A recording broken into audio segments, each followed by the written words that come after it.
Glitch Please, the show where we talk about video games every single week. I'm Ashley. I'm Gus. I'm Adam. I like video games. Do you? Yeah. What? No. They're good. Really? And this episode of Glitch Please is brought to you by two of my favorite sponsors, MeUndies and Skillshare. We will talk more about them a little bit later in the show, but believe me, I will go on at length because I'm a big fan. Before we get into all that, the all-important question that we have to ask at the beginning of every week, because it is the all-important question. What you been playing? I'm a little behind, but I'm still playing God of War, and I'm playing another game I don't think I can talk about yet. I might be able to talk about it next week. Next week, I think. Yeah. Yes. But you're excited about that one. Yes. Are we allowed to make guesses? No, I cannot say. Detroit. Who told you? We don't have that kind of relationship with PlayStation. I wish. Just throwing shit out there. Dark Souls Remastered. would be too easy. Do you have inside sources? Do you work here? So, Gus, did you play the previous God of War games? I've never played a God of War game before. What made you pick this one up? I don't know. I felt like it's a series that, for some reason, I just missed. I've always had a PlayStation. I don't know why. I never played this franchise before. I felt like maybe I missed the first one, and then by the time the sequels came around, like, I just didn't want to jump into it. I remember the first. That's totally my fault. The first couple games, I don't know if it was the marketing or if it was just the way the community talked about it, but it was very much like, look at this hyper-violent, crazy, it's like with the chains and killing all the dudes, and also you have threesomes. Yeah. That's mostly what I heard about it, and I was like, okay. Yeah, I mean. But maybe I'm gonna go play else. like Final Fantasy or something over here. I mean, the previous games were all about how angry he was. Like, they were just like, he's pissed the whole time. Yeah, maybe I lacked the angst. I don't know, but there was something about the early ones that I missed for that reason, and then more of the games came out, and I felt like I'd missed. You just missed I'd it. Like it was a missed franchise you'd missed, yeah. Yeah, and like that was just gonna be my life until this one Yeah, came out, and very similarly was like, I'm intrigued. I'm loving it. It's a fucking amazing game. It's a good jumping on point. So good, yeah. And I don't feel like I've missed anything for not having played the previous games.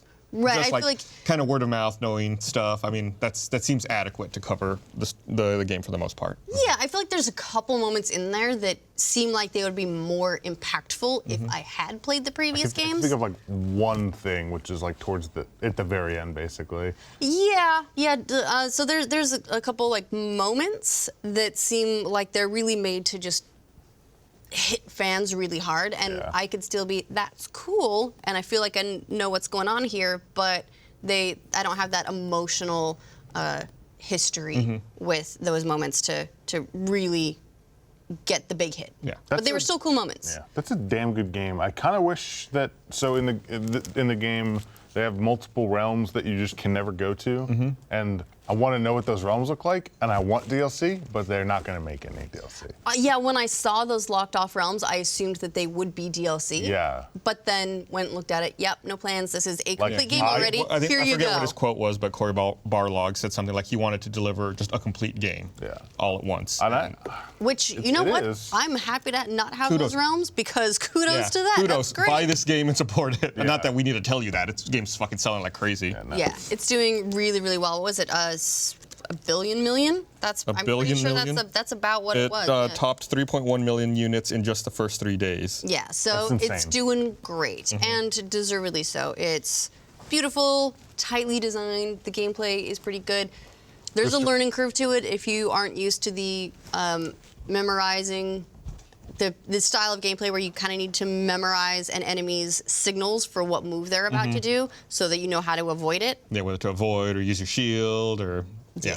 just the timing of all that stuff. But it's fun. I mean, it's just really a fun game. I don't know what else to say about it that hasn't already been said. Fun game, well performed. I saw there's a video going around of someone got the voice actor to Christopher Judge. who is wonderful, to do dad jokes. Oh, that's hilarious. And so and then they plugged him into the game. So it's basically like there's one about like stairs going all the way to the top. I don't remember exactly, but just like really stupid. The joke was, dad I jokes. don't trust stairs. They're always up to something. There you go. Oh. There we go. Solid dad That's joke. 10 out of 10. Would dad again. Yeah, so it's fun to see all those, all the different videos going around, like the boy compilations.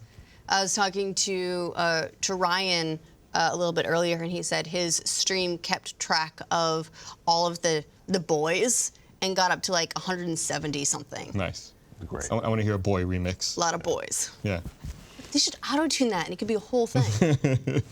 It's a hit viral video coming to you in next week. I imagine you could cover any song with all the boys. Of course. Yeah. But yeah, fun game. Good. Absolutely. Fun game. It's great. I finished my time with The Witcher. I'm done. I didn't complete every game. I did a good chunk of side quests and everything, but I've completed the main story. I've completed the 2 DLCs, and I'm putting it down for now. It's about 130 hours. Well Damn. done. Just putting it aside, but like That's value. I have so much to come back to. Like there's so much left undone, especially in like Blood and Wine and the main game. Hearts of Stone didn't have that much content, but Blood and Wine and the main game still have like probably another 150 hours worth of like just side content to do. Wow. I mean, that's a lot of side content. It's insane. But it's really, I was super happy to do it. I'm still reading the books. I'm almost done the second book. I'll probably continue on to the third book. How many books are there? There's 7. So the first 2 are short story collections. The first one's like 10 to 15 minute short stories or 10 to 30 minute short stories. The second one's like 2-hour short stories. So you get like probably like 4 or 5 throughout the course of the book. And then the 5 books are an actual like series of novels. So excited for that. The books are great, like really, really great. At some point I'm gonna go back and play The Witcher 1. But I'm waiting to see. There's a mod that currently uses the Witcher 3 engine to remake at least the prologue to Witcher 1, and I don't know if they're planning to like continue that throughout the whole game. That would be a huge undertaking, but maybe that would be a thing I could do. Like when it's all wrapped up, I could play through with the mod to make it a little more modern. Yeah, as far as I understand, they don't have any plans to remaster the earlier games, but given that it seems like Witcher 3 really broke the series out. It was like it did well with Witcher 1, it did better with Witcher 2, and then 3 kind of went bonkers. Yeah. So I would be interested in seeing them do some sort of remaster, because as I understand it, you go back to Witcher 1 and you can see the roots where it all began, but it's not nearly as polished. I tried playing, I think Witcher 1 was like 2007, somewhere in there, and I tried playing it in, Witcher 2 launched in 2011, and I tried playing it right before Witcher 2 launched, and I had trouble even then. So I imagine going back now, it would be Kind of painful. Yeah, but it's something I do want to do. It's also a longer game than Witcher 2. It's like 50 hours or something like that, 50, 60 hours. So it's a significant game. Have you ever seen that image that floats around the internet of CD Projekt Red's E3 booth in 2004? Yeah, Is it the one that's a part of another booth? Yeah, it's just like a little you corner. listened to broadcast? I did. It's Okay, like a great. little table, a chair, and like a black and white poster that says The Witcher. It's just this beautiful, like, humble beginnings kind of thing. Dude, listen, you should... Yeah, and it's amazing to see. You know, I just looked at this story that was written in 2016. The shares of the company, their market cap is like $1.34 billion. Yeah. To start from like something that small and just like in a few years, grow it to this level. Yeah, it's incredible. You should all watch. Shout out to Danny O'Dwyer, no clip documentary on The Witcher. It's like a 5-part series. Yeah, so this is the beginnings of The Witcher. So great. Those are I know exactly where those are. Those are the private meeting rooms. Yeah, we had one. They have, well, we, the second year we did our E3 stream with YouTube, we were in 3 of these. Yeah. And that was a very tightly packed tight, year. yeah. It was cozy, but we were in this concourse room. It's in between the big halls. It's quiet. It's very air conditioned, and they're just these private little rooms where they do these demos, and it's usually like the smaller, maybe like an indie developer who's not ready to show too much yet. It's behind closed doors only. Yeah, you don't have to worry about a big build and like Yeah. getting lost on the floor. Here, it's a lot smaller, a lot more one-on-one. Yeah, it's still ridiculously expensive. Yeah. For what that looks like, it's ridiculous. But it's the most affordable way to show something at E3. Prior to this, and they talk about this in the documentary, prior to this, the founder of CD Projekt Red, I think his name's Marcel, he was... Is it Marcin Nowiński? Something like that. You might be on point. He started off by importing games to Poland and like reselling them by like making copies of them. So he was basically like pirating games and Jesus. Marcin, yeah. Yeah. Okay. I'm not great with my Actually, pronunciations, but I think it's Marcin Nowiński. Marcin. Marcin? Yeah, something like that. Shit. I've been Sorry if I saying it mispronounced wrong your for name. ages. You're awesome. But yeah, it's such an interesting origin story for them. But that's Blood and Wine. Did that. Done with that for now. Super happy I played it. You'll be happy I started Horizon Zero Dawn. Oh, it's so good. It is a lot better the second time around. I restarted. I'm only a couple hours in. I just became a seeker. But I'm paying a lot more attention, so I'm more invested into the story already. Okay. So that's a good sign. The story's amazing Yeah. in that game. Do you have a PS4, PS4 Pro? PS4. I every time I play a PS4 game, I'm like, I should get a PS4 Pro, but then I'm like, no, because I'm like, by the time I decide I want one, I finish the game. I'm like, it's over. It's fine. So We bought a Pro for Horizon. Yeah, I can imagine why. if you're thinking about getting a Pro, Horizon's definitely a reason to do it. It's If the it game wasn't is so if it was beautiful. $300, I would consider it, but $400 is so much money for a console. I already Yeah, have. it's a lot. So I've learned something. We bought a Pro specifically for HDR. Well, the 4K as well, because we have a 4K TV, and we're like, great, HDR will be awesome. But both Xbox and the PS4 tell us that we can't do HDR. This TV we got. Does not support we got HDR. maybe a year and a half ago, and I was like, I don't understand. There's no way we would buy a 4K TV without HDR. That would have been a silly move for us. What the hell? What did we do wrong? I found out that it is probably our receiver.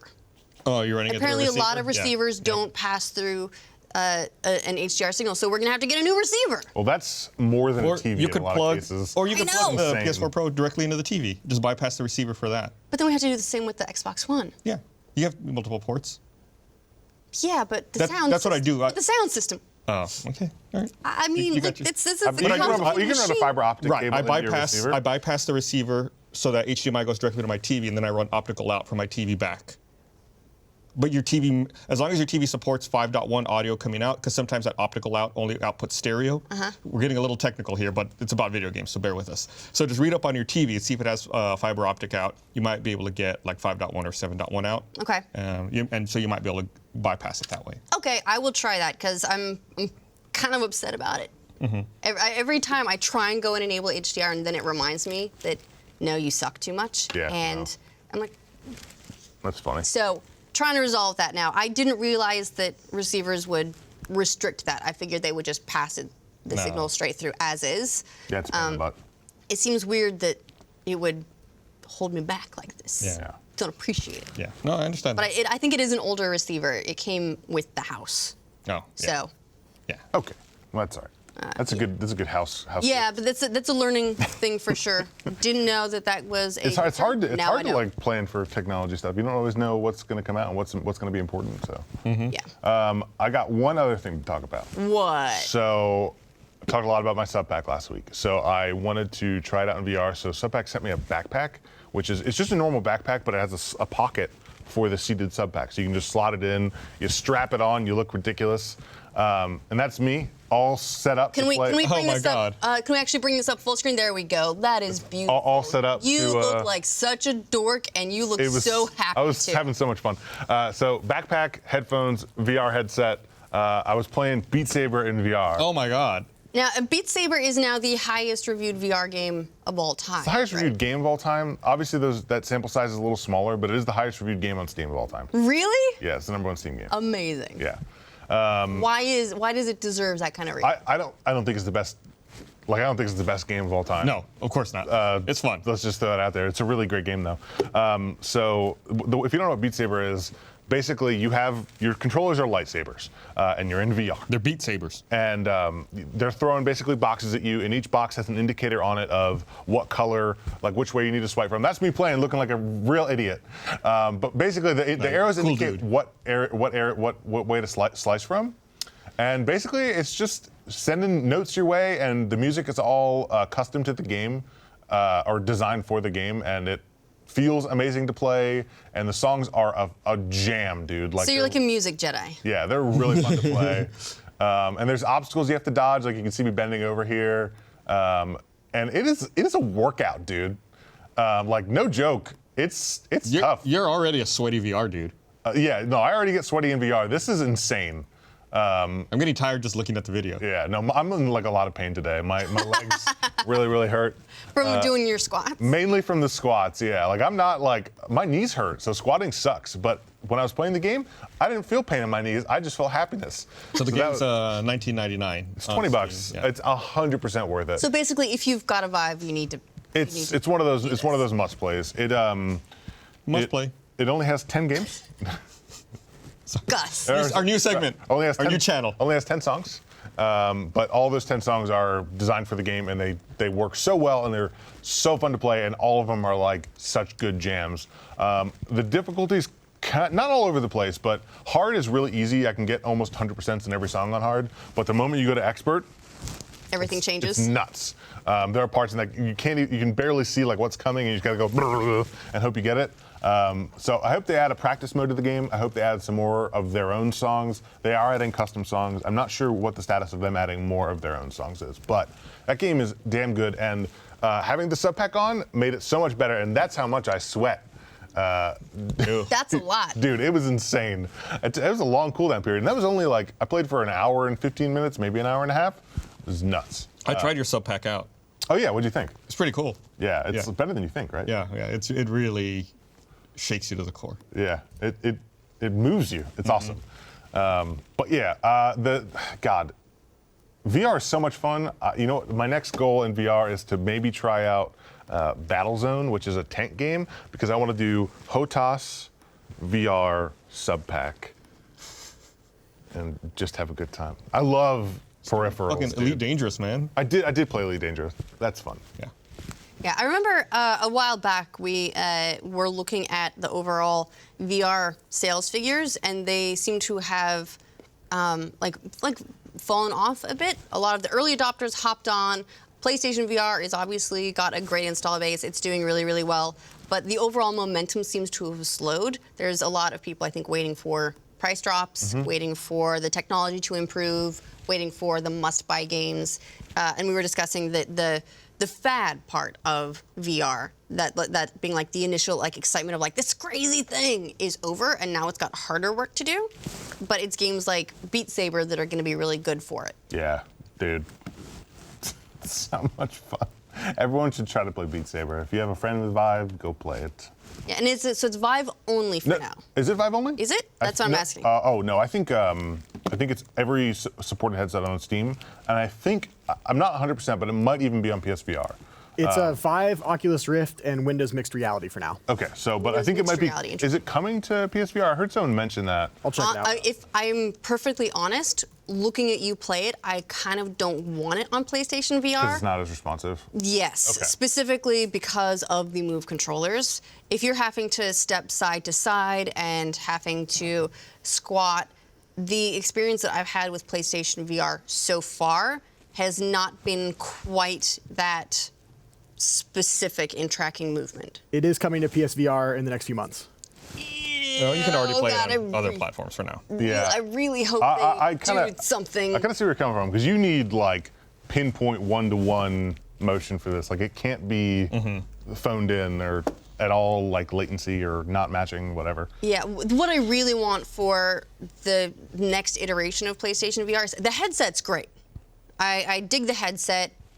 Would like obviously better resolution and field of view and all of that. That would be really great. But what I really, really want for PlayStation VR to improve is they need to get rid of the Move controllers. They need to update that tech. I think the Move controllers are okay. It's the PlayStation camera that could use some work. Whatever that relationship is between them, that needs to be different. You just need to like solidify that. It's funny, like when I played with the Move back when it like first came out, there was that like I think it was like sports game where you had like Gladiator, and I Was felt that the one that you would have like the you had the archery bow and you had thing? like a sword, and I was like, look how one-to-one it is, and like I felt like it was one-to-one back then, but I guess it wasn't as good as I thought it was. It's like when you were younger and played a game with shitty graphics, you're like, oh my god, it's Dude. amazing, it's realistic. This is the most realistic thing I've ever seen. How will they And ever top this? You get to play something better Yeah. and better, and then you look back, you're like, oh, it wasn't as good as I thought. I remember thinking that with Myst. I remember the first God. time I played Myst, and it came up in your there was the opening animation, and then you're on this dock. And I was looking at that going, this is the most incredible thing I've ever seen. You could hear the music, and it was, at the time, it was rendered frames. They didn't come out with the Mist 3D or Real Mist or whatever until way later. So it was just, you can click and then turn this way, and now you're looking at a different still frame. Right. Yeah. And everything, was rendered static. But it felt like, at the time, the most beautiful game I'd ever seen. Well, you got to compare it to the time, like what else was out there. I think Myst came out in 95, and you compare it to like Doom, which was 93, 94. Yeah. And Myst looks way better than Doom, but Doom you were actually like moving around in and finding things, whereas Myst, like you said, was mainly just static. Yeah. And then I remember EverQuest came out. And I played that the week it came out. I'll never forgive that Babbage's employee for selling me on EverQuest. I was in buying Lands of Lore 3, and they were like, oh, you like that kind of game, huh? You might like this game that just came out called EverQuest. I knew nothing about it, had never played an online game, just saw the boobly elf on the cover and was like, I will take it. Did they tell you about the subscription before you went in? Nope. Oh, damn. That's So rough. I got home, logged in, did the tutorial, and then it threw me into the shared world, and I was just like, everyone in this game is a person. Dude, that was the reaction to MMOs. I would like bring my dad in and be like, Dad, look at this. See all these people? They're real. They're people. They're real. Those are people. Yeah. That's not a computer. That's a person. And from that moment, I was lost, just like straight into it. And I was running around in this world, and it was so huge in scale and so impressive. Yeah. And I zoned so slowly because I was on a 486 that I tried to overclock to 333. God. Nice. What? To 333? You're okay. It was the fastest 486 in the world. I'm convinced of it. I didn't even have God, what were the old graphics cards? There was AGP and PCI. No, AGP would have been after this. You were probably Was looking it? at PCI. I was definitely on the not new hotness. Because this would have been like the first late 99? iteration, of graphics cards. You're probably looking at like even then it was like you probably had a dedicated 3D card that didn't do 2D. So you had like a 2D card for your desktop stuff, and then a separate 3D card for your games. Right, and I remember I went, and it was like one of those like Voodoo Extremes, but I had to get, like, they had the new hotness version, which was whatever the new interface was. I didn't have that, so I had to get like the old and busted, like not as good version. You probably had a PCI one. Yeah, and that's how I learned PC building. Mm-hmm. Had like a 500 megabyte hard drive or something ridiculous like that. If it was even that. I don't even know if it was It might that. have been like 500 back then. I might have ended up like stealing. My mom wanted a computer. The reason I got the 486 is because she was going to get like some new compact or something sweet like that, and got a hard drive for it. And I was like, she doesn't need that much space. So I took the hard drive and like put my hard drive in her PC. Look, she never noticed. So I was right. She didn't need that space. That's awesome. I certainly did. You got games to play. I did. Yeah. But that's how I learned PC building. Speaking of which, I guess we've got some friends of the show from Corsair and MSI who are sending us a bunch of PC equipment to do a PC build. Awesome. Because we've talked about it on the show a couple times. I don't know if we'll do it as Glitch Please. We did the Labo episode a few weeks ago, and it wasn't really audio friendly. And I guess didn't like our ASMR. They're a tad slower paced, so maybe we do a dedicated video for it somehow. But we'll definitely do a PC build. We're gonna have the hardware for it. It's gonna be dope, and everything that Corsair sent us lights up. Dude. So it's gonna be It's gonna be the brightest. They sent a lighting controller, and like they sent fans to replace every single case fan. It's gonna be ridiculous. And there's a mouse pad. The mouse pad lights up. Yeah. This is gonna be the most ridiculous PC of all time, and I'm really excited about it. We're gonna make it Christmas colors. I've got a mouse pad at home that lights up. I'm ashamed to admit. Why are you ashamed? It's cool. Listen, I'm all about like cool lighting. My speakers project light onto the back walls that match whatever's on the screen. That's pretty neat. Like full immersion. Well, I have an admission to make as far as what I've been playing. First of all, I started Pillars of Eternity 2, which just came out. Oh, what'd you think? I'm very early on, and I can already tell I'm looking down a very deep rabbit hole. This is going to suck my life away. Great. Which is going to be difficult because I don't have all that much life at the moment to suck away. We're doing, I'm working on a lot of our E3 show planning right now, so that's going to be great. You should absolutely tune in for that. But I've also been playing while I travel, because last week I was at the YouTube Creator Summit in New York, and so for the travel I took my Switch, playing the Stardew Valley. Of course, as you do. Right as the multiplayer came out for PC, and I'm trying to get Gavin to play with me, but his laptop is Mac, so he only plays Stardew Valley on the Switch, and the multiplayer beta isn't out for the Switch yet. That negotiation's not going great. So I'm trying to convince Bernie to play with me. And so far, he's resisting as well. I don't know what's wrong with people. Why? But I have one other game that I've been playing. The Stardew Valley's not available. Yeah, it's available on OS 10. Can I play with someone I don't know. via Steam on? I so have to that's the imagine thing to you test. could. I have to imagine you could. I might just gift him a copy on Steam. He's like, not gonna play. now it. you have He's never gonna bother. That's not true. He might. You're right. He probably won't. But either way, I know. I need this. But I've been playing another game too. I started playing Persona 5 again. Oh God, why? This is one, because this is a platinum run. Okay. But two, because I'm supplementing my yoga retreat stuff and all my stretching with treadmilling. Okay. So I decided to start Persona 5 as a treadmill-only game. I cannot play it unless I'm on the treadmill. Oh, so it's like the carrot and the stick. Yes. Gotcha. So far, it's been very motivating. It's working great. I did like 3.5 hours one day, and I couldn't do anything the next day because I had blisters on my feet. Oh, God. But I am 60 miles in. Jeez, that's So awesome. I'm kind of like measure by that's miles. a lot. Yeah, it's fucking walks, dude. And I'm barely to the second palace. So I'm gonna get a lot of miles out of this game. Can't argue think that. About it. That's great. I've already walked more than 2 marathons while playing this game. It's great. And you don't think about it, like you don't notice it. It's a good game for it because some people may have better hand-eye coordination or separation of their motor functions than I do. I have a lot of trouble playing first-person or over-the-shoulder stuff because I'll walk myself right off a treadmill. Sure. Of course. Mm-hmm. This is like because you're controlling the character from further away, and there are a lot of elements that are closer to visual novel where you're reading or you're going through a lot of conversations and you're not moving. I can just get myself absorbed in that and play through the game. And so far, it's been fantastic. That's really cool. So that's my shame. I'm not. All right, all your fancy new games are dumb. I'm going a year back. That's fine. You should add to your workout regimen and try Beat Saber, because holy. I should do that. Dude, it's insane. I should do that. We've got a whole Vive set up. It's a really fun kick your ass kind of game. I just had to go back and verify something. Going back to your earlier topic, I confirmed that the multiplayer beta is also available on the Mac as well. Yes. It's Okay. currently available on a PC, Mac, and Linux. Maybe this can happen.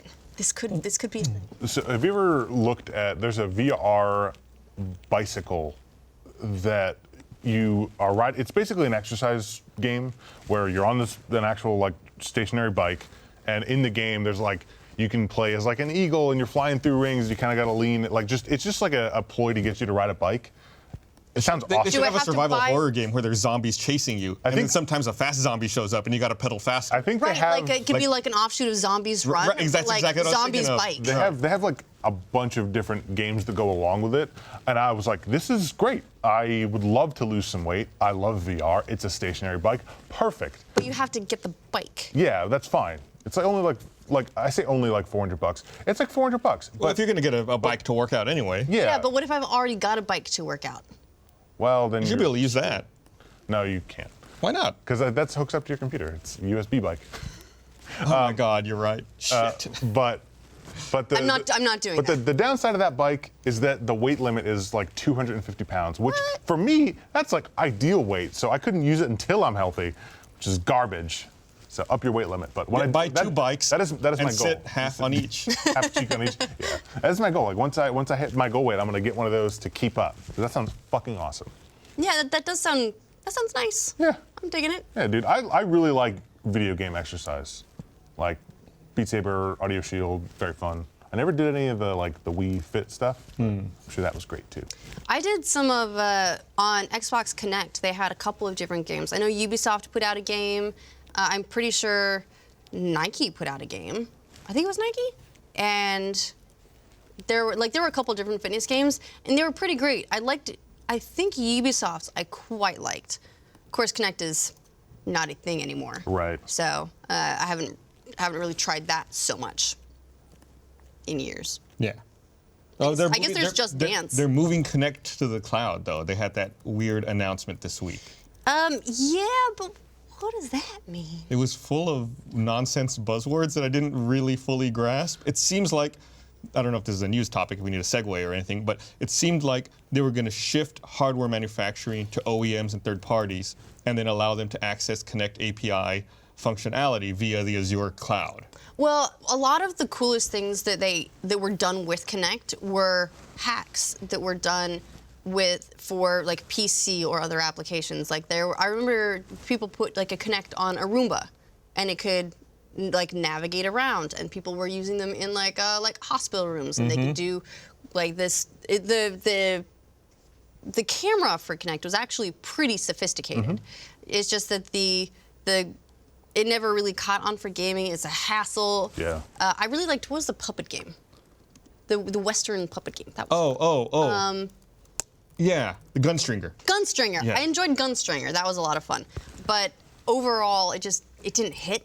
But they did really, really cool stuff in completely unrelated fields by just hacking the shit out of Connect. People for used them as PC. 3D scanners, so you could scan objects and they become 3D models. And 3D scanners are expensive. Yeah. Like very expensive. So it was pretty cool. And if they're gonna just turn over those APIs and make them accessible, I think that's great. Yeah, we'll see. But there are a couple of topical things to discuss this week. First up, some stuff with Nintendo.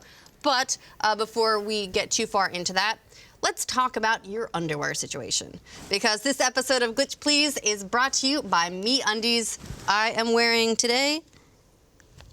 Green Army Men. They're one of my faves. I'm wearing bananas. Nice. Well, their underwear this month is watermelons. Oh, I saw that, yeah. So you can get some melons if you want. Pretty dope. Yeah. Yeah. I like melons. Seriously, MeUndies are a lot of fun. They're the perfect balance of comfortable fit, and every month they've got the new and exciting prints, and they arrive at your door in a fun bag. Again, this month, that's watermelon. MeUndies uses lensing micromodal in their underwear. It's sustainably sourced, naturally soft fiber that starts with beechwood trees and ends with the most amazing fabric you've ever had up against your junk. 100% satisfaction guarantee. MeUndies guarantees you're going to love their undies or your money back. And you can keep the underwear. They don't want those back either. MeUndies has a great offer for our listeners. For any first-time purchasers, when you purchase MeUndies, any pair, you get 20% off and free shipping. MeUndies is so sure you're going to love their underwear. They offer a 100% satisfaction guarantee.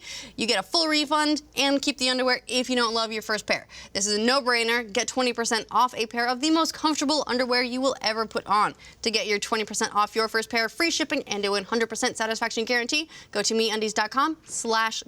That's MeUndies.com/glitch. They have taken over my underwear drawer. Same here. Every now and again, they'll just send a big shipment because they sponsor a lot of shows here at Rooster Teeth, and one of the sales girls will bring around, I call her the underwear fairy, because she'll be like, here's your underwear, and she'll just like hand me a pile of underwear in the middle of the office, and this is not a weird thing, and we just go, yay! And then I carry around a bunch of underwear in my purse until I go home, and then I've got more underwear. It's a lot of fun. Fantastic. Everyone likes underwear. Yeah, everyone likes and needs underwear. Most people so like this is underwear, pretty dope. yes. Most Don't people generalize. like underwear. No You're shame if right. you don't, that's fine. You're right. If you don't get in the anything, that's cool. That's cool. But if you do, they're dope. All right, let's talk about specifically Nintendo Switches Online, which they've detailed this week.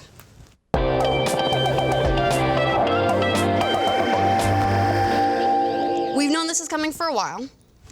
When they first released the Switch, they had plans to release their Nintendo Switch Online service in 2017. That didn't happen. They delayed it. It is now coming out September of this year.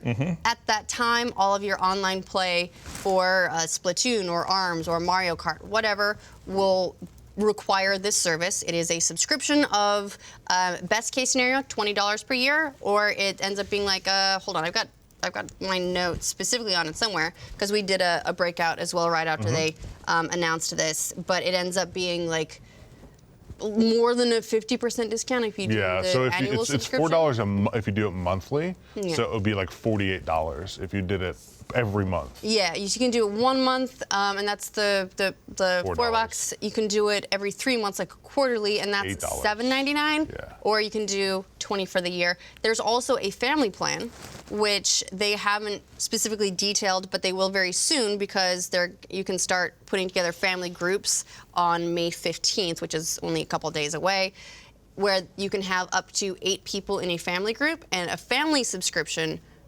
which is offered only annually, is $34.99.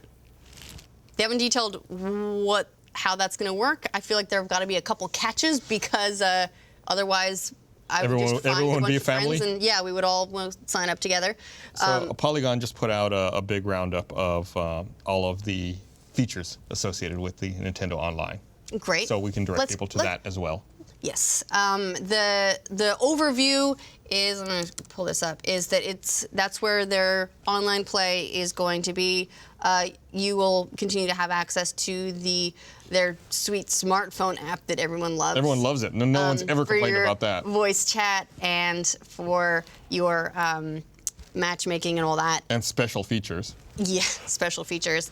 And it will also, it's going to have cloud save support. So just saying, we called it. We figured that Nintendo hadn't said anything about cloud saves at all, and I kind of figured they might make them part of this service. Kind of sucks. So I say they're kind of extorting you. There's no free way to back up your right, data. they're kind of holding them hostage, but they are at least going to have a solution. And what else? You want to talk about the NES games that are going to be available to play? That's the big thing. Yes, that's the one everyone's most excited about. They're going to have 20 games to play at Excited launch. about and upset about. And they've only announced 10 of them so far. Right. So It's all of your favorites. Well, Super Like Mario Bros. what, 3 is on Gus? there, so that's a good one. Like Ice Climber, Balloon Fight, Soccer, Tennis, Soccer's really good, dude. Mario Brothers, Legend of Zelda, Super Mario Brothers, Dr. Mario, Super Mario 3, and Donkey Kong. Right, so that's 10 of the 20. Yeah. What this also means is Nintendo is not bringing Virtual Console to the Switch. Correct. Previously, when they it was either when they announced the Switch or like unveiled it or released it, there was talk of Virtual Console. They're no longer doing that, and that's caused a lot of contention. But I think that's there's like, more to it. Virtual Console is a branding. It's a name for a service. It doesn't necessarily mean they're clearly bringing like emulated games to the Switch. They're starting with NES and they're going to add more to that. This doesn't mean that they're not going to bring SNES games. The problem is, and I'm going to play devil's advocate with you here, is that with Virtual Console, you could buy a game and keep it and continue to play it. The way they're doing it, you have to maintain your subscription. And if you let your subscription lapse, then you can no longer play. And what if they want to rotate some games out? I don't disagree with that point. But they haven't said, they just said they're not bringing Virtual Console under that banner. They didn't say that these free games with their service is the only way you're going to get emulated games. This is just the current way that they're talking about. So they haven't totally ruled out emulated games outside of the Nintendo Switch Online. I think Nintendo knows that their back catalog of games It prints money. Prints money for them. And we saw it with the NES Classic, we saw it with the SNES Classic, and honestly, they seem to be going more with the classic branding now. So I could easily see them putting up on the eShop games under a classic label. Just say, you can get Super Mario Brothers Classic. Yep. I would pay $10 for Donkey Kong 64. $10? $10, dude. Yeah, that game is great. All right. Adam's willing to pay you $10. $10. And in the past, yes, people have complained about the pricing of a lot of the Virtual Console games. Definitely out of whack. That they're very expensive considering the age of the games and so on. This does kind of make it so if you were to think of the price of Nintendo Switch Online and the NES games as the only factor in there, you're like, okay, so that's $1 a game for the year. You know, if you keep a subscription for a second year, suddenly they're each $2. Unless they release unless more. they release more, which I'm sure they will. They did say that they're going to add new games to the service regularly. Yeah, but they haven't detailed. What does that mean? Yeah. Right, they haven't detailed what regularly means. They haven't detailed what the other 10 games that are going to be available at launch are yet. We'll probably hear at least a couple more of them in a month at E3. What do you think is going to be the most played game? It's definitely going to be Super Mario. soccer, right? Soccer. Or Soccer, tennis. yeah, tennis. They do have a cool thing that they're doing with the online service, which is each of those NES games will have online functionality. They will have multiplayer Oh, that's cool. online. How that works exactly will depend on the game. Sometimes it'll be taking turns with someone, pass the controller. It's like style. Mario, just trade like every live someone else plays. It sucks. Sure, or like here's Luigi's turn now, and It's it passes off to hated someone that. else online. What would be cool is if it was almost like a musical chairs kind of thing, where everyone who's there has to hold a controller, and you can play with people who also have to hold a controller, and every now and then it's like switching control in 3, 2, 1, Oh, that'd be funny though. and then like the next person That'd has be to great. like cut to it. I think Nintendo has a pretty compelling reason to like make this service at least initially seem like a good value, like by adding a bunch of games, because like all they're doing right now, like it feels like they're just taking away a service that's already free. They're just taking away So online play. I think that in order to win people over, I think that they have to not only present the 20 games, but I think like for the few months after launch, I think we're going to see like a reasonable amount of games added, hopefully, to get people to buy their service. It's true, but Adam, you're also assuming that Nintendo will do the smart thing. Totally. And Totally. while I think they did a great job putting out the Switch, that was a bonkers year. I think they nailed the hardware. I feel like they nailed the launch lineup. They had a good cadence of games continuing to come out. Basically, you'd spend some time, you'd finish a game, and then the next game specifically from Nintendo would be coming out soon. And so you'd have something to look forward to, so they could try to daisy chain you along from one game to the Doesn't next. feel that way right now. It does not feel that way right now. No. So they had a smart year Yeah. last year. However, Nintendo has never been great at the whole online thing. No, they don't have a great track record with that. We got a new CEO now, right? We got what? New CEO. Oh, correct. Yeah. So Younger, more hip, more with it. although I think Iwata did a great job Yeah. with the With role. some things. And so I can't count on Nintendo doing the smart thing with online. It's just never been their strong suit. They continue to make weird choices. They've still got friend codes. They've still got The their phone app. Yeah, that they're so sensitive about online experiences that they will make them bad instead of risking that they be bad. Yeah. They will make them just like opaque and inaccessible. Yeah. Instead of risking trash talk by a stranger. Which I get, they've got a reputation. They're trying to be very family friendly. Sure, okay, fine. But it is so difficult to do anything online with the console that the smart thing doesn't seem like the thing that will absolutely happen. Yeah. I can't believe I'm admitting this, but I'm actually getting kind of excited about Balloon Fight. I'm like looking at a screenshot here, like, oh yeah, I want to play some Balloon Fight. Okay, I could get into that. I want them to do some SNES emulation and give me some Donkey Kong Country. Well, that was like a golden age. There are Yeah. so many great games. Again, most of them are available via SNES Classic now, but Yeah. they've already got them, emulated and working. So I would think those would be the sort of the next wave beyond NES games. You'd think. We'll hope. We'll see. Maybe we'll Yeah. see. But it is at least it's a low price point. It's $20 for a year. You get the 20 games. I get the cloud saves. I would really like to see them provide some other way to back up saves. Just put them on the damn SD Right, cards. you have an SD card. We basically all had to shell out a bunch of extra money for an SD card anyway, because even at launch, there were third-party games that were bigger than the storage that that they came with. So we basically all had to get SD cards anyway. Just put them on that. I guess they're not because they're worried about tampering. People hacking them, or I finally bit the bullet on my SD card situation because I didn't have one for the longest time. And how? I bought a couple key games physically, like Zelda was physical, but when I downloaded Bayonetta 2, it was like, you are never going to have enough space to play this game, so time to buy an SD card. Wasn't there a game, which one was it, that like even if you had the physical version, you had to download so much data? It was a launch game. I want to say it was a sports title, like a FIFA, something like that. Smart. Yeah. There was some game where, who is it? Here it is. A game that required more. Trying to figure it out. March was it? LA Noir's digital version is 29 gigabytes, and the Dragon Quest Heroes was another one. The physical even if you have the physical release, it requires a 14 gigabyte download. What? So yeah, I mean, cool, it's going to eat up your drive space. That's what I want to do: is go out to Best Buy, buy a game, come home, and download 14 gigs. Yeah, good times. Yeah, but I mean, you're looking at that with just about any console anyway, with day one updates.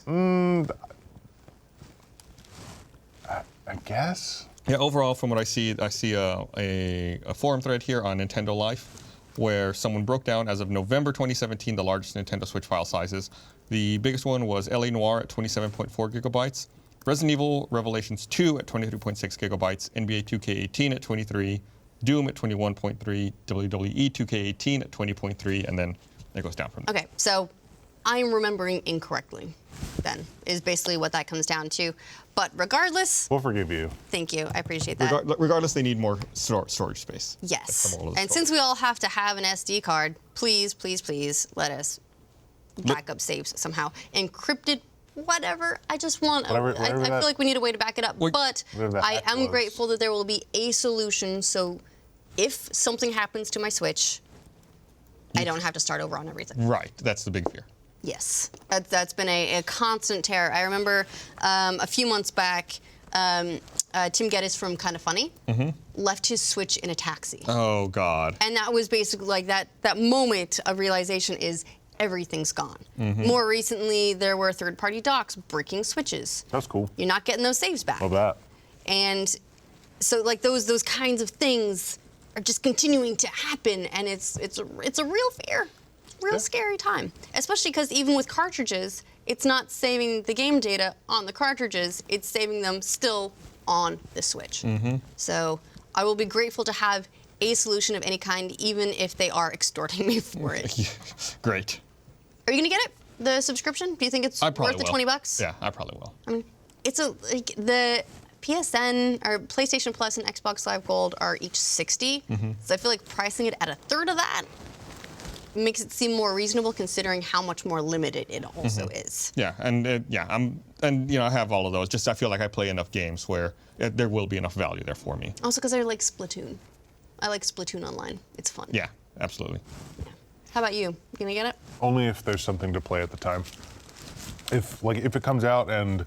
I assume it's going to come out around the time Smash Brothers comes out, maybe. No, you think we're going to have Smash that early? I think they're going to. We need a reason to. We need a reason to buy the service. They're going to test the service before Smash. I think launching it at the same time as Smash Brothers would be a huge mistake. I think that there will be a small gap. Like, listen, if they launch the service and there's no games to play besides games that are like 2 years old or a year old, then who's going to care?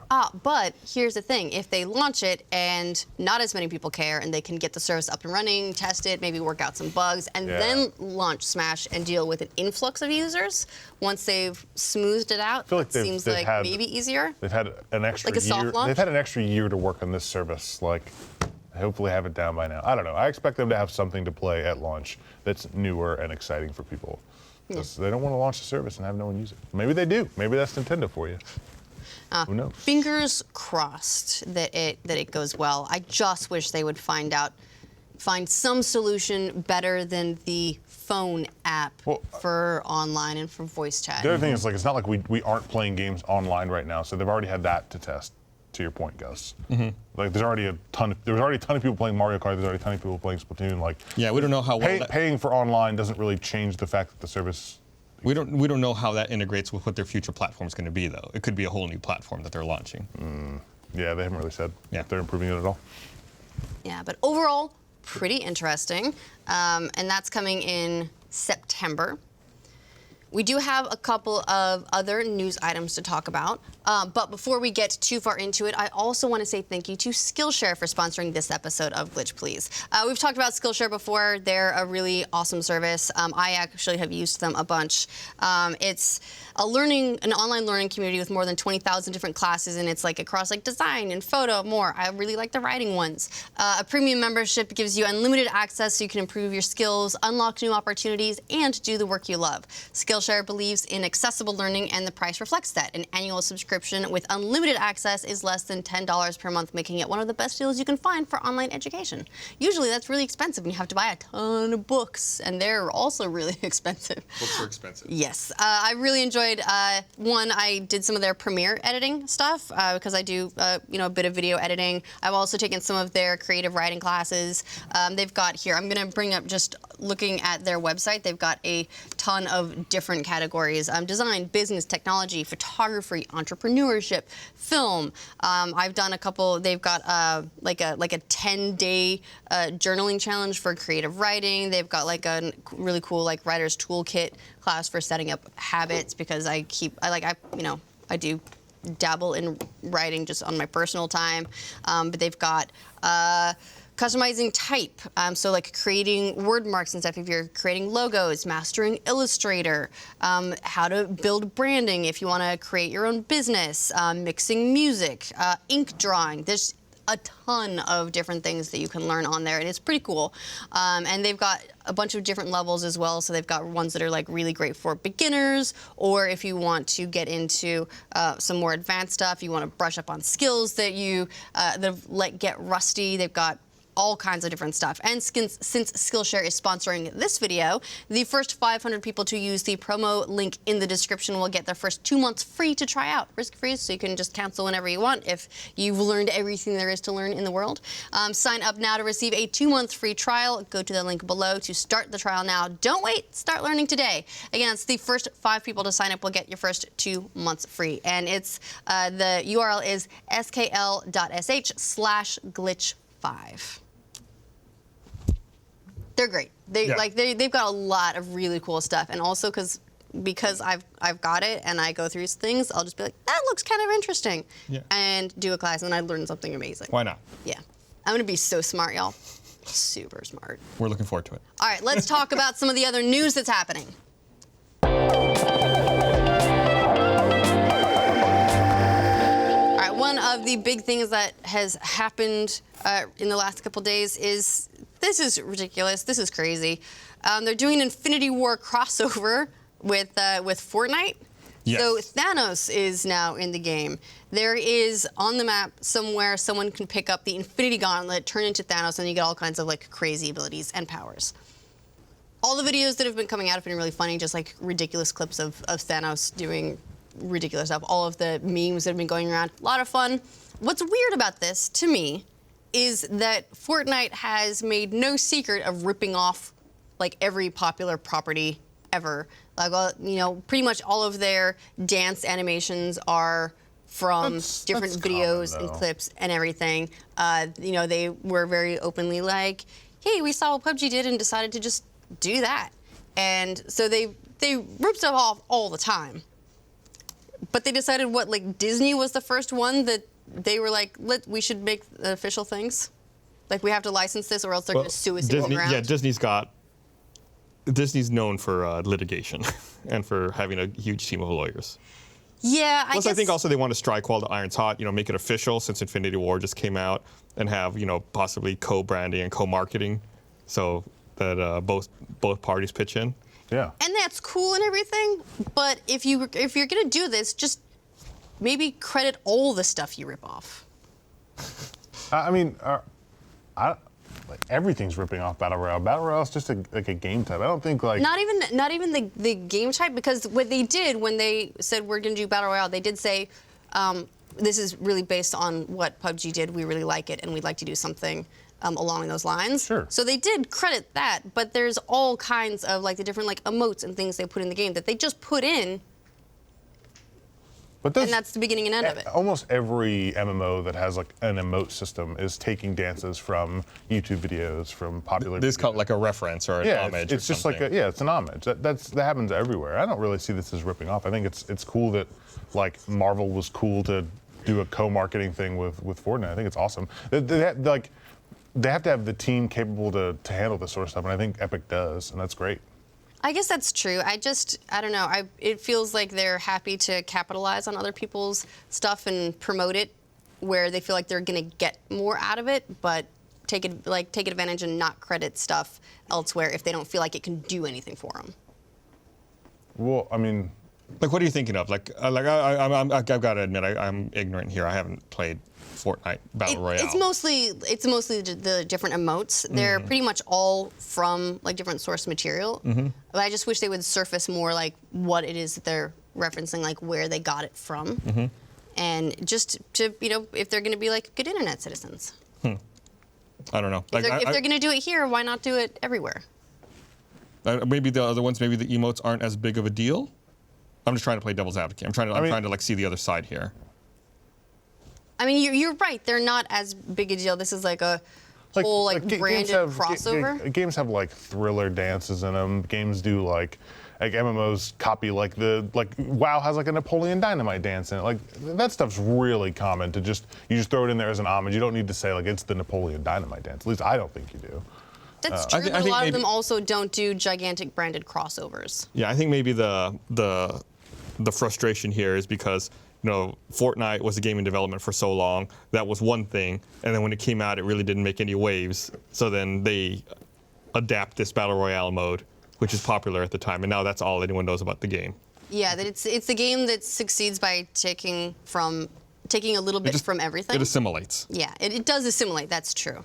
And maybe I'm overblowing it. I just thought that based on all of the different things that Fortnite has taken from, that only doing an official thing with the biggest, hottest property is obviously very advantageous for them. It's working. People are posting videos and content just across the board, and it's obviously very, very popular. But I feel like they could also give back to some of the things they take from. It really makes me think of Ready Player One. It's just like I'll call this pop culture stuff coming together in one place where everyone's hanging out online, in a not necessarily a virtual world, but a game world. Yeah, that's true. Ben says that the idea for the mashup actually came from one of the directors of Infinity War, Joe Russo. According to Entertainment Weekly, the Russo brothers would pop in and play games of Fortnite during downtime on set and while editing the movie. Joe reached out to Epic Games Worldwide creative director Donald Mustard to get the ball rolling on a mashup. So has Fortnite Battle Royale been out that long? I assumed Infinity War would have wrapped a long time ago. I mean, I'm sure they've done reshoots, and that was also, it was a really long process, I think, for production because they did so much of Infinity War and Avengers 4 together.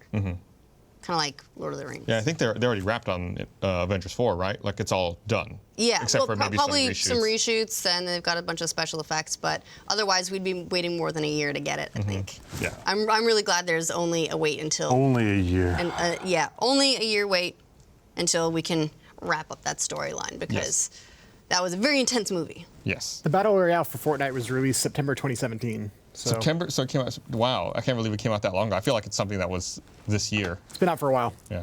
Yeah, because I think it off a started little really, quietly. it started picking up steam. I want to say like November-ish, and then really picked up. But because they did it like with 6 months after PUBG came out. They're like, hey, we got this, we can do this easy. Yeah.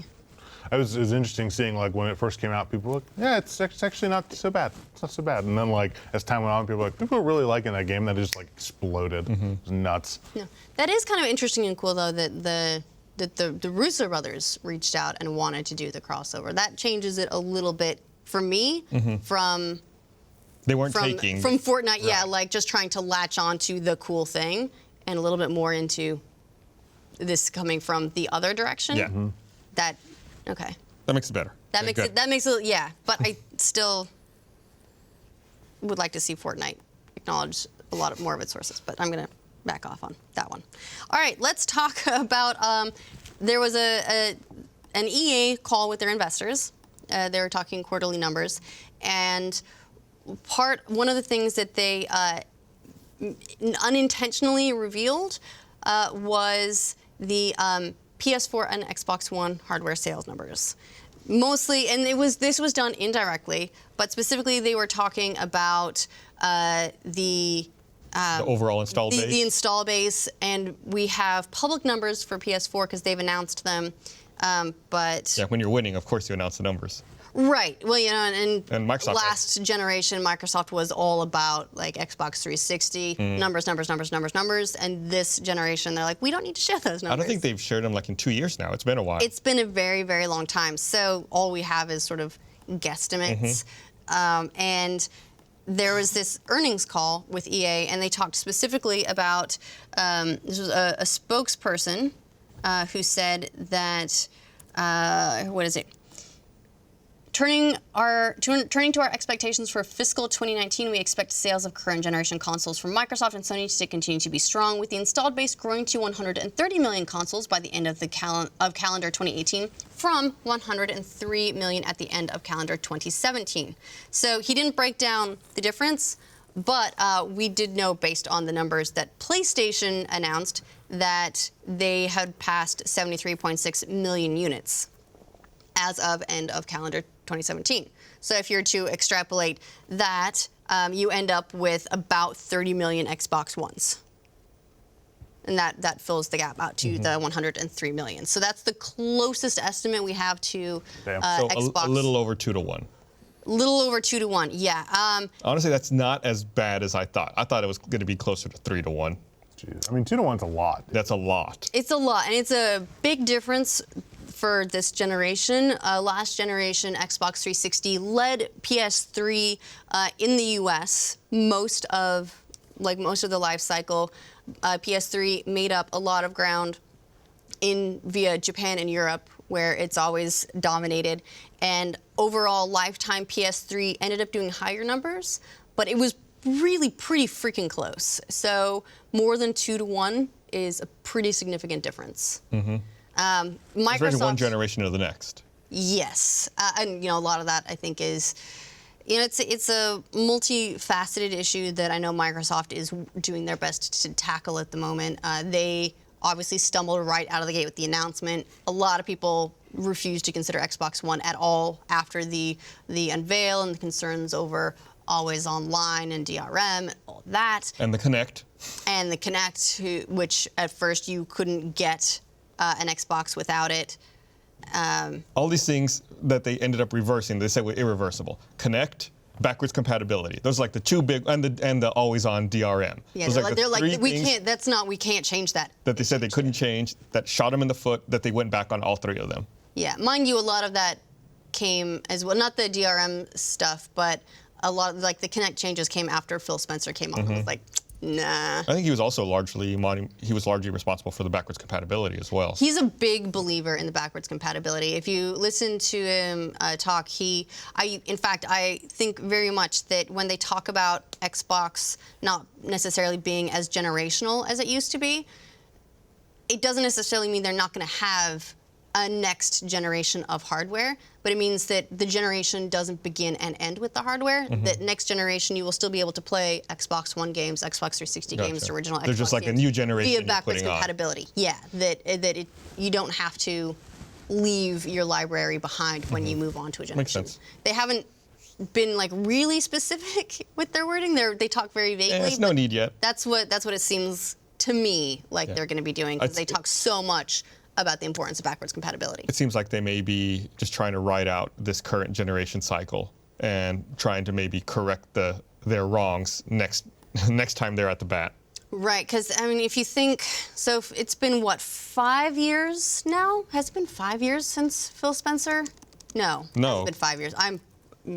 It's been 5 years since almost 5 years now since Xbox One launched, because that came out in, it was November 2013. And he took over, spring was it spring 2014 or spring 2015? I'm trying to look that up. I know he took over later, and it seems like a lot of the projects that he would have started spinning up. March 2014. Okay. So we're now. So 4 months after so the we're- launch of the Xbox One. It was pretty, it was pretty quick. Don Matrick was out of there. But it's that kind of, you look at the number of years that it can take to spin up and develop a game project, and we're starting to get into the period of time where I would expect to see a lot of those.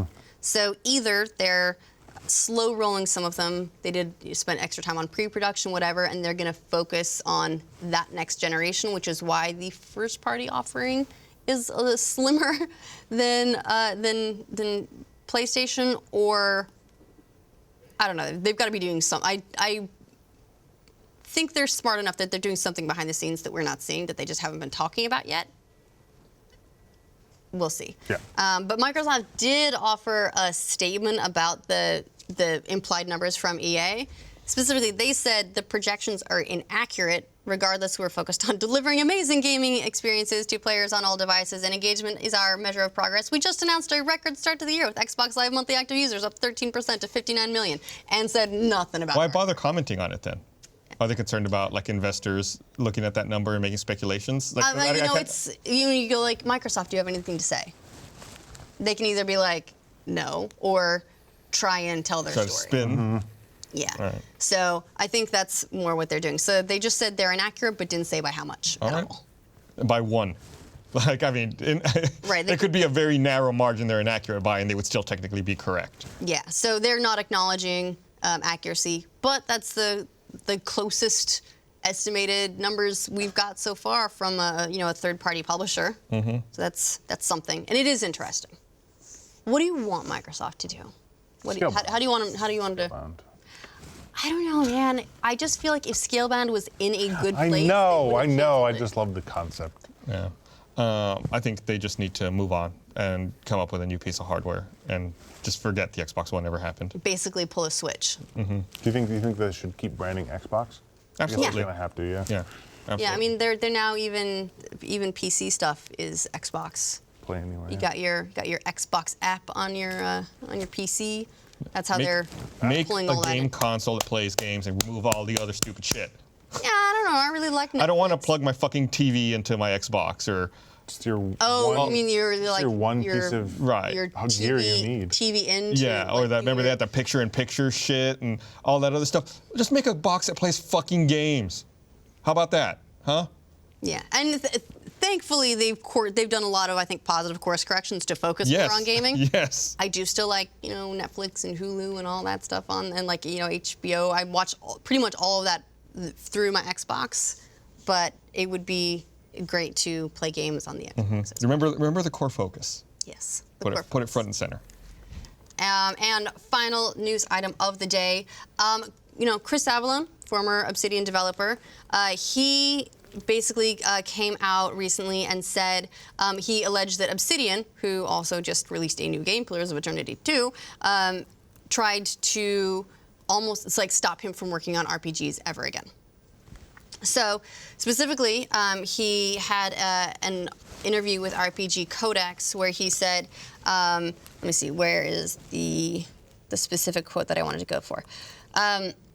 Realizing my family issues and the debts therein, they did make an attempt to leverage that into a far more confining separation agreement that would remove my right to work on RPGs and my silence on all issues that could pertain to Obsidian or any other company they were involved with or the CEO had a percentage in. So Zero Radius, Dark Rock Industries, and so on.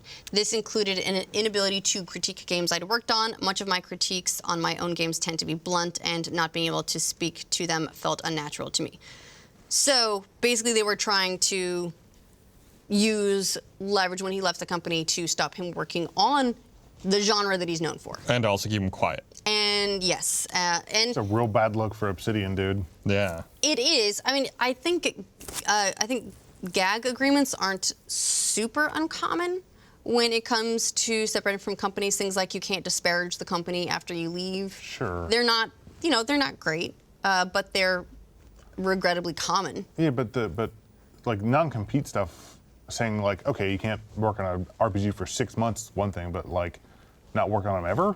What's the reasoning? That seems like in perpetuity you can't do what you do. Right. Because you worked here for a while is absolutely heavy-handed, and I think it's good that he talked about it. It's good to know. But he did say that there were some interesting, weird, indirect benefits. He said that attempt at leverage did cause me to reevaluate aspects of my life, and realizing the debt was affecting the decision, I focused on working as hard as possible to make up for what they had tried to use to force the signature, and then succeeded in doing that. So he basically removed any leverage they might have had by just reevaluating what he was doing and what he was prioritizing. So that was pretty cool. And then he basically removed their ability to do anything to him, which I think is a good thing for everyone. You're like, what are you trying to use as leverage? No. No. Yeah, just bizarre. Not like you said, not a good look for Obsidian. Not a good look for any employer to be doing that. Well, because what it makes it seem like is that they have a lot of things that they want to hide. Right. And that's where the concern is. What's the implication? They're not going to do anything wrong. It's just the implication. Right. Yeah. I don't know. I don't know what skeletons are hiding in their closet. Right, but it makes you worried that there are skeletons. Right. Right? Now you're thinking about it. Now I'm thinking about it. And it's a particularly bad time because Obsidian wants to, I'm sure, be in the press for all the right things because they've got a new game out. And they want everyone to be focusing on that and how amazing it is. And, from what I've experienced, it's really good. All the reviews are pretty good as well. They're agreeing so far. So I'll probably talk more about that next week when I've had more time to really dig in. I feel bad being I've started it. It's the best thing ever without spending more time, but it's pretty great. It's funny. Obsidian, I'm looking at their Wikipedia entry here. They have 15 games credited to them. I feel like they've done a lot more than that. It's great to see them just put into a list. 15 is a lot of games. 15 is a lot. It's a lot of games. I think of them as being way more prolific or way more. They're like a one-game studio, though, right? They work on one project at a time. So I mean, you think 2-3 years a game, it's a lot. That's a lot. Yeah, so it's 15 since 2014. Since 2014. Oh, sorry, since 2004. 2004. I missed it by 10 years off there. So that's still really. We put out a game a month. That's really prolific, though. That is. When it's not a smaller studio, What's the list? Working backwards from oldest to newest: Knights of the Old Republic 2, Neverwinter Nights 2, then Neverwinter Nights 2, Mask of the Betrayer, and Storm of the Zephyr, Alpha Protocol, Fallout New Vegas, Dungeon Siege 3, which I forgot about.